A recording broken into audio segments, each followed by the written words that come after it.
Over a year ago, I recorded a video where I got this heat pump tumble dryer. And the interesting thing is that it didn't had a filter where the heat exchanger is.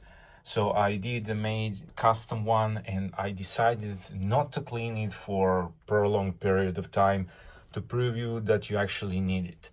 Because you clean this filter regularly, but a lot of small particles are going through the system, end up in the heat exchanger. It's gonna build up over time and completely clog off your heat exchanger, and basically what you end up is unusable dryer.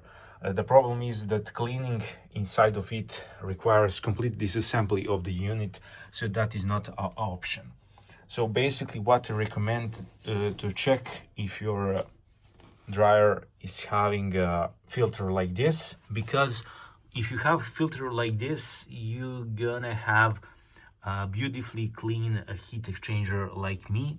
And even if I didn't clean it, you see how much debris is on it and probably inside of it, but you can see that my exchanger is in pristine condition, and that is the whole point.